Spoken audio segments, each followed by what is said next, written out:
Hello everyone, this is Priya Mishra and welcome to JR tutorials. तो कैसे हो गाइस? आई होप सभी मजे में होंगे। और आज तो मैं बहुत ज्यादा एक्साइटेड हूँ बिकॉज ये लेक्चर है हमारा लास्ट लेक्चर हमारे फर्स्ट चैप्टर का, और जो कि है 10th स्टैंडर्ड पॉलिटिकल साइंस का फर्स्ट चैप्टर, जिसका नाम है वर्किंग ऑफ कॉन्स्टिट्यूशन। हमारे संविधान का कार्यकाल किस तरह से चलता है, कामकाज किस तरह से चलता है, संविधान में कौन कौन से रूल्स हैं, रेगुलेशंस है, ये सारी चीजें हमने बहुत ही ज्यादा इंपॉर्टेंट चीजों के बारे में, जो कि हमारे डेली लाइफ में भी हमें काम आ सकता है। सपोज अगर आपसे किसी ने कुछ क्वेश्चन पूछ लिया तो आप बता सकते हैं कि संविधान किसने लिखा है, संविधान में क्या चीजें बताई हुई है, किस तरह से रूल्स एंड रेगुलेशंस बनाए हुए हैं, और संविधान के अंदर चेंजेस लाने के राइट्स किसके पास होते हैं। इस तरह की बहुत सारी नॉलेजेबल चीजें, बहुत सारी अच्छी अच्छी चीजें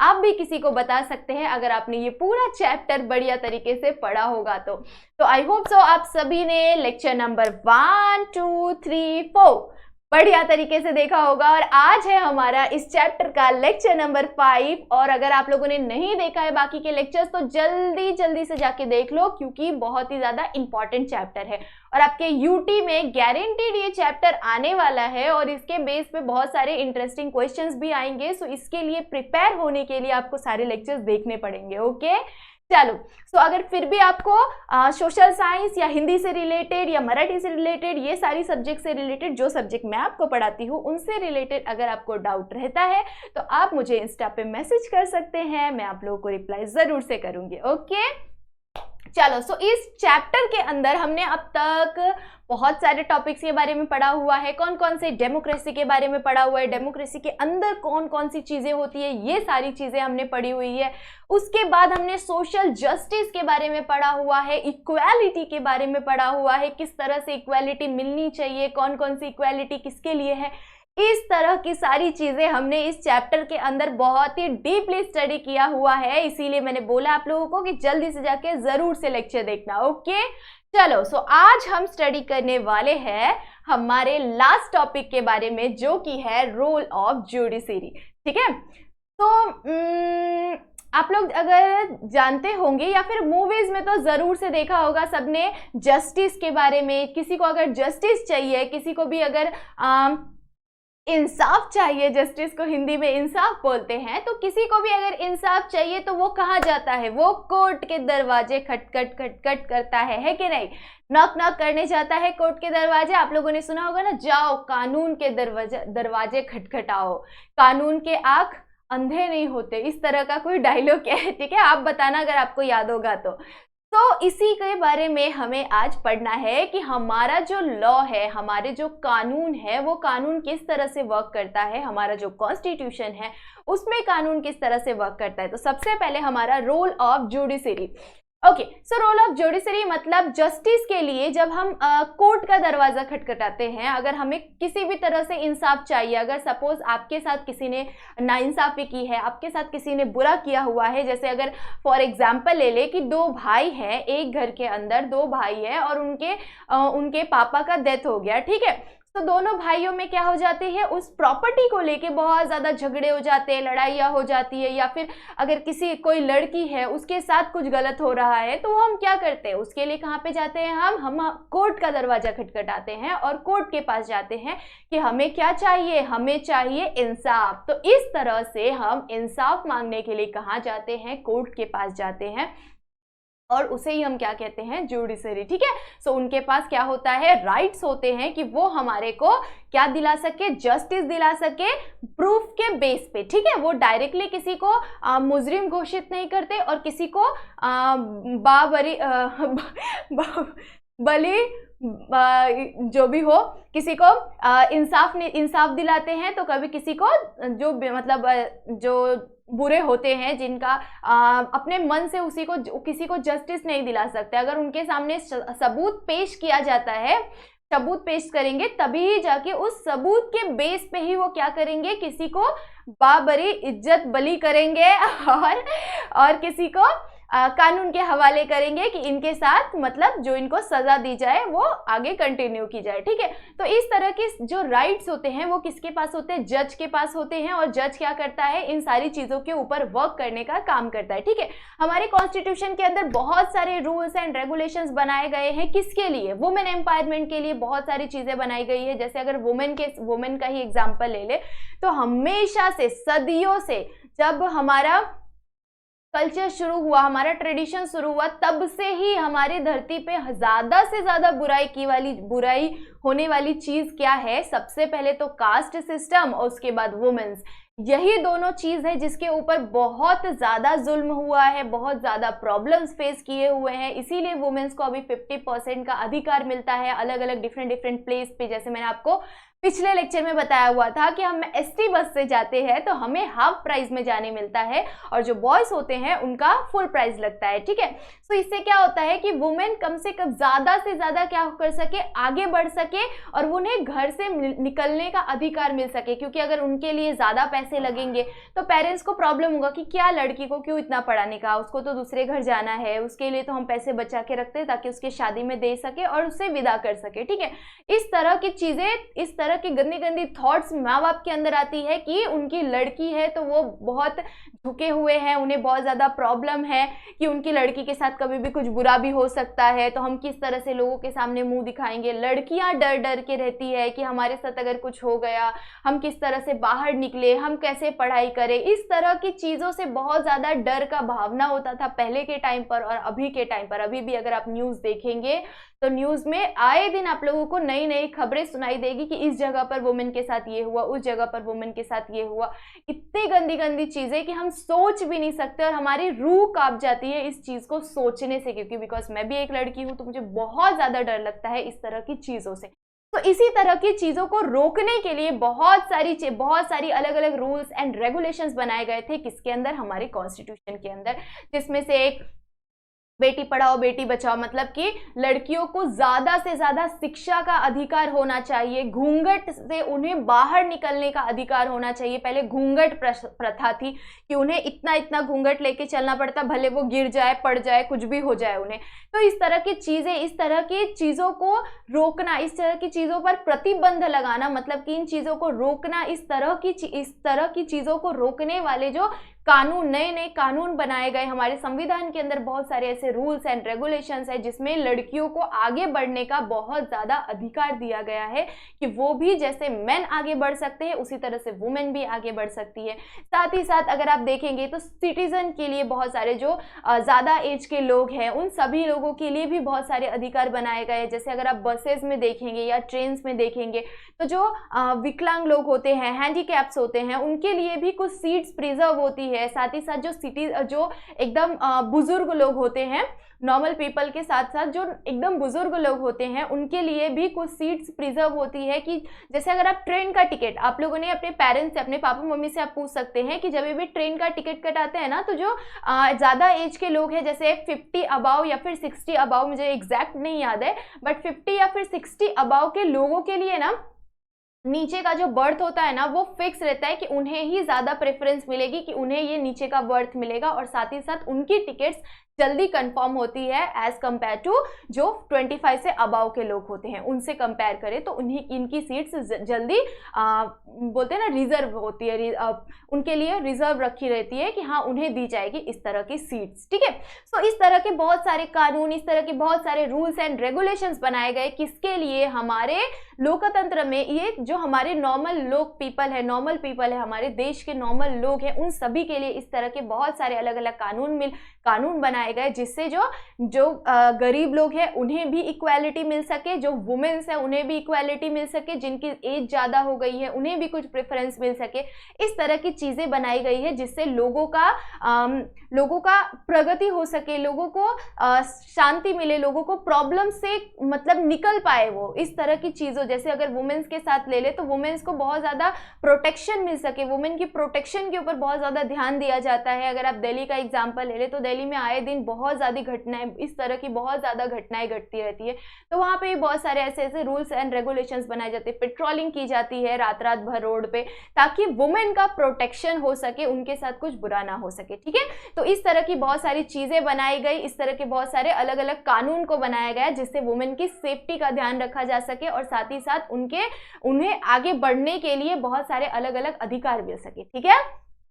Our next topic is the basic framework of the constitution. So basic framework of constitution. अब constitution मतलब हमारा जो लोकतंत्र, हमारा जो संविधान है, उस संविधान के अंदर हमारा लोकतंत्र सबसे बड़ा डेमोक्रेसी का, हमारा इंडिया जो है सबसे बड़े डेमोक्रेसी का कंट्री है। यहाँ पर हमारे इंडिया के अंदर बहुत बड़ा लोकतंत्र है, ठीक है। तो इसके अंदर लोगों को किस तरह से सुविधाएं मिल सके, साथ ही साथ जो हमारा कॉन्स्टिट्यूशन है, हमारा जो संविधान है, वो किस तरह से वर्क कर सके। आपको पता है हमारे संविधान में बहुत सारे रूल्स एंड रेगुलेशन, जैसे कि मैंने आप लोगों को बताया, नॉर्मल पीपल के लिए है, लोगों के लिए अलग अलग रूल्स एंड रेगुलेशंस बनाए गए हैं। इन रूल्स एंड रेगुलेशंस को, कॉन्स्टिट्यूशन को किस तरह से फॉलो करना है, और अगर वो फॉलो नहीं कर पा रहे तो उनके ऊपर भी कानूनी कार्यवाही होती है कि अगर कोई पर्सन है जो कि इन चीज़ों का उल्लंघन कर रहा है, इन चीज़ों को फॉलो नहीं कर रहा है और वो अपने ही कानून खुद से बना रहा है, तो ये सारे अधिकार कॉन्स्टिट्यूशन मतलब हमारे संविधान में इस तरह के अधिकार नहीं दिए हुए किसी भी पीपल के पास नहीं है। कोई जज हो गया या कोई सुप्रीम कोर्ट का जज हो गया, कोई हाई कोर्ट का जज हो गया, कहीं का भी जज हो, उसके पास ये अधिकार नहीं है कि वो कॉन्स्टिट्यूशन को चेंज कर सके, उसके अंदर बदलाव ला सके। इस तरह के अधिकार किसी के पास नहीं होते। इस तरह का अधिकार हम क्रिएट कर सकते हैं। जो पार्लियामेंट के जो पीपल होते हैं, पार्लियामेंट में जो अलग अलग हमारे पीएम बैठते हैं, ठीक है, सो वो सारे मिलके जो दूसरी पार्टी के लोग हैं और जो जिनकी पार्टी अभी रनिंग में है, जो जीत चुकी है जो पार्टी, जैसे सपोज अगर बीजेपी और कांग्रेस का एग्जांपल ले लेते हैं, अभी ज़्यादातर यही ट्रेंडिंग में चल रहा है, यही दोनों पार्टीज। तो बीजेपी अभी जीता हुआ है और कांग्रेस किसी किसी जगह पे वो भी जीते हुए हैं, इस तरह से चल रहा है। तो अगर कोई भी रूल बनाना हो या फिर कोई भी नया चेंजेस लाना हो, तो वो पार्लियामेंट के अंदर जो बड़े बड़े लोग होते हैं वो सभी डिस्कस करते हैं। बड़े बड़े सीएम्स, बड़े बड़े पीएम्स, सभी लोग क्या करते हैं, डिस्कस करते हैं उन सारे मेन टॉपिक्स के ऊपर, जो जिस चीज़ के बारे में चेंजेस लानी है, उन सभी चीज़ों के बारे में वो क्या करते हैं, बहुत ज़्यादा डिस्कस करते हैं। और सभी के मत से, सभी जब अगर उस चीज़ के ऊपर सभी को अगर हाँ सब राजी होंगे, तभी जाके उस चीज़ को लाया जाता है और तब जाके उसे पेश किया जाता है लोगों के सामने, और इस चीज़ के अंदर, कॉन्स्टिट्यूशन के अंदर ये चेंजेस लाए जा सकते हैं, ठीक है। सो ये सभी के मत से होता है, कोई भी एक इंसान इस चीज़ को चेंज नहीं कर सकता। किसी के पास ये अधिकार नहीं है कि वो संविधान को चेंज कर सके, ठीक है। संविधान को चेंज करने का किसी के पास अधिकार नहीं है, ठीक है। पार्लियामेंट में सभी मिलकर डिस्कस करते हैं एंड देन ही कोई नया डिसीजन निकलता है, ठीक है। तो इस तरह के कुछ फ्रेमवर्क्स है हमारे कॉन्स्टिट्यूशन के अंदर। ओके, चलो, so our next topic is significant judicial decision. अब जुडिशियल डिसीजंस में कैसे आ जाते हैं हमारे जो जस्टिस के लिए, जब अगर आप लोगों ने सुना होगा ना कि जैसे मैंने आप लोगों को स्टार्टिंग में ही बताया कि अगर तुम्हें इंसाफ चाहिए तो जाके कोर्ट के दरवाजे खटखटाओ। तो जब किसी भी पर्सन को, जैसे अगर हम सिटीजन का ही एग्जांपल ले ले, कोई भी नॉर्मल सिटीजन, कोई भी नॉर्मल पीपल है, कोई भी जैसे हमारे पास एक अधिकार होता है कि जब हम 18+ हो जाते हैं, हर एक बच्चे के पास, पूरे हमारे इंडिया के अंदर हर एक बच्चे के पास, हर एक पर्सन के पास एक राइट होता है कि जब वो 18+ हो जाए तो वो अपनी फैमिली से अलग भी हो सकते हैं, वो शादी भी कर सकते हैं, साथ ही साथ उनके पास हर तरह के अधिकार होते हैं, चाहे वो जो भी कर सकते हैं, ठीक है। तो इस तरह का अधिकार होता है। तो अब क्या हर एक लड़का लड़की, हर एक पर्सन ऐसे ही बस 18+ हो गया तो भाग जाओ घर से, गायब हो जाओ, मम्मी पापा को छोड़ दो, जिसने हमें 18 ईयर्स तक अच्छी तरह से पाला पोसा, उन्हें छोड़ के और चले जाओ, इस तरह से कोई करता है क्या? नहीं करता। तो ये बहुत सारे अलग अलग राइट्स बनाए गए हैं। वुमेन्स के लिए बहुत ज़्यादा अलग अलग राइट्स बनाए गए हैं कि वुमेन के पास 50% का अधिकार होता है इलेक्शन में पार्टिसिपेट करने का, या किसी भी कॉलेज में एडमिशन के लिए उनके लिए 50% सीट्स प्रिजर्व होती है। साथ ही साथ अगर हम ट्रेन की बात कर ले तो ट्रेन टिकट्स में भी वुमेन को ज़्यादा प्रेफरेंस दी जाती है कि अगर वुमेन भी है और मेन भी है तो वुमेन को लोअर सीट मिलेगा, लोअर बर्थ मिलेगा बिकॉज उन्हें ऊपर चढ़ने में तकलीफ हो सकती है, इसीलिए उन्हें बर्थ पहले मिलेगा, उनका टिकट पहले कंफर्म हो सकता है। तो इस तरह की बहुत सारी चीज़ें, इस तरह के बहुत सारे राइट्स मिलते हैं जो कि गवर्नमेंट निकालता है ताकि वुमेन्स को इस तरह की चीज़ें, प्रॉब्लम्स फेस ना करनी पड़े और वुमेन्स भी आगे बढ़ पाए। जैसे मेन आगे बढ़ रहे हैं उसी तरह से वुमेन भी आगे बढ़ पाए, इसीलिए उनके लिए भी बहुत सारी अलग अलग चीज़ें बनाई जाती है। साथ ही साथ जो बुजुर्ग लोग हैं उनके लिए, या फिर जो हमारे गवर्नमेंट ऑफिसर्स हैं उनके लिए बहुत सारे अलग अलग कानून बनाए जाते हैं। साथ ही साथ जो शहीद हो चुके हैं ऐसे हमारे जवान, हमारे देश के सैनिकों के लिए जो शहीद हो चुके हैं, उनकी फैमिली के लिए कुछ तरह के कुछ अलग अलग रूल्स एंड रेगुलेशंस बनाए जाते हैं। उन्हें आधार कार्ड दिखाने पर उन्हें फ्री ट्रैवलिंग का वो मिलता है, अलाउंसेस मिलता है कि वो फ्री में ट्रैवल कर सकते हैं कहीं पे भी। इस तरह की कुछ अलग अलग बहुत सारी चीज़ें मिलती है। मैंने एक दिन बस में देखा हुआ था, एक अंकल थे, तो मैंने पूछा था, उन्होंने आधार कार्ड दिखाया था अपना, आई गेस वो 60+ थे, तो उन्होंने अपना आधार कार्ड दिखाया तो उन्हें बस में टिकट नहीं लेना पड़ा। तो मैंने उनसे बाद में पूछा, तो फिर मुझे कोई, तो बाजू में एक अंकल थे, उन्होंने बताया कि जिनके फैमिली में कोई भी पर्सन अगर शहीद हो जाता है तो उन्हें इस तरह के अधिकार मिलते हैं कि वो जो ST बसेस होते हैं उसमें वो जा सकते हैं। तो मैं राइट भी हो सकती हूँ या रॉन्ग भी हो सकती हूँ। अगर आप लोगों को इस चीज़ के बारे में पता हो तो आप कमेंट सेक्शन में मुझे बता सकते हैं। मैं पूरी तरह से श्योर नहीं हूँ, बट मैंने वो चीज़ देखा हुआ था तो मेरे ध्यान में आ गया, ठीक है।